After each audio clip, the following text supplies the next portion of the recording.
All right. Hello, everybody. It is day 13 of the Talk to Camera Challenge. Today, my prompt is to talk about technology and how I use it or don't use it with my Zettelkasten. Any PKM tool or system that you use should be all about helping you to learn and to think deeply about the things that you care about. That's rule number one. If it's not doing that, then find another tool, in my opinion. I'm a computer programmer by trade, right? That's what I do. I program stuff. I've been doing it for almost 25 years. Because of that, I'm no Luddite, but yet I have this analog Zettelkasten behind me and on my table over here. What in the world's going on? I used a tool for quite some time called The Brain. It's a mind mapping software. There are lots of tools out there. There's, Notion, there's Obsidian, there's all these tools that you can use as a PKM system. And what I found, I'd try the different ones, I would use different ones, and what I'd find is, okay, it's lacking this feature. And so I'd do a search and spend a ton of time on YouTube, finding this stuff and learning about this stuff. The shiny object syndrome, right? Where it's this new exciting thing, and then all of a sudden, okay, now I've got this knowledge in this other system, so I'll have to grab all that knowledge, bring it over to this new system, and try this new system out for a while. For a while, the systems were great, I would do a lot of my Bible study in there. I would do a lot of taking notes on reading. I would just do a lot of brainstorming, a lot of ideation on things. It was nice, but it lacked immutability. What I wanted was something that was going to be there and last forever. You can make backups, you can do all these things. And I wanted something that was tangible. I'll talk about that in a little bit. But as a computer programmer, what I found is that when I would play around with these systems, I would always think in the back of my head, I could build something better. I could build something and I could build it exactly how I want to use it. And I had that thought many times, and I actually started developing my own.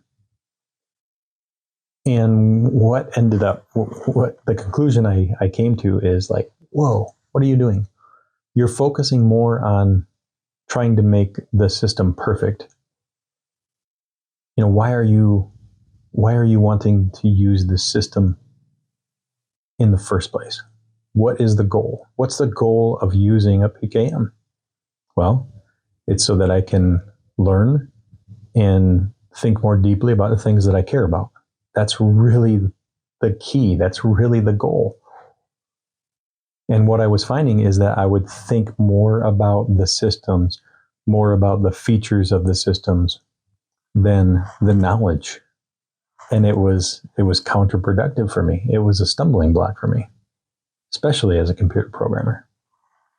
But I've talked to others, and a lot of others that I've talked to feel the same way. They became distracted by the systems. Do a search after you're done with this video. Just look up how people are using personal knowledge management tools. I did the search and I found one video. The video was named, I tried 137 productivity tools. These are the best. What? I know of a channel that all they do on that channel is talk about different PKM systems, finding the best one for you, all of this. I think we lose ourselves in the systems rather than the goal of the systems. Some people make it work, and that's great. That's great for them, but not for me, because I get distracted way too easy. Maybe that's a little bit to do with my ADHD tendencies. I started journaling in my iPad with my my Apple Pencil, right? I just thought, okay, I'll just get all these thoughts down. In my brain, I'm thinking, okay, what's the best app that I want to use? Do I have backups for the app? Can I search through all these handwritten notes that I've done?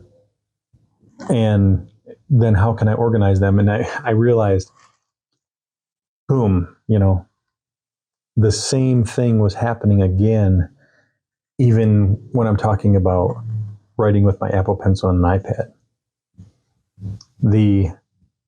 The same thoughts,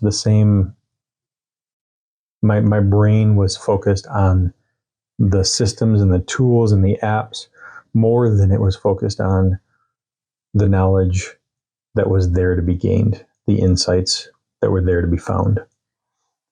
And so I had to do a full stop. I had to, stop completely and think to myself, what if I didn't use digital at all for this? What if I went, completely analog? And I did. I swung the pendulum all the way from digital all the way to analog. I had never used one before, but I ended up getting a fountain pen and some journals, and I started writing, and it was awesome. I could think clearly. When you're writing in the journal, you just keep going, and you free up your mind. You're just continuously writing. It helps to get the thoughts out of my brain easier.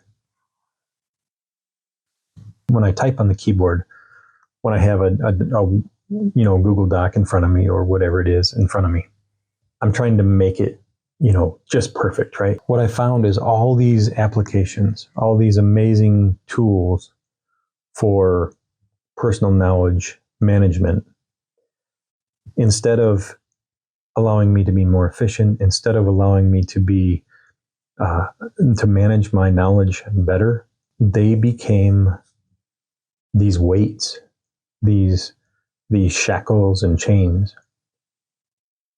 Another thing is, when I found the analog Zettelkasten, what it gave me is something tangible, right? When I'm working with an app, I mean, it's all digital, it's all in the cloud or on your hard drive. There's nothing really tangible about this. You might build hundreds of thousands of notes, and it's all just in a file. Now, this is something substantial.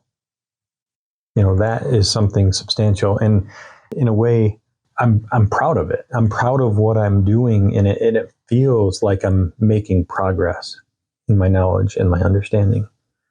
It's a very neat side effect. The thing about the analog Zettelkasten is that there's friction built into it, in that when you're writing observation notes on source cards, and then you're promoting some of those to main cards, it takes effort, right? There's friction.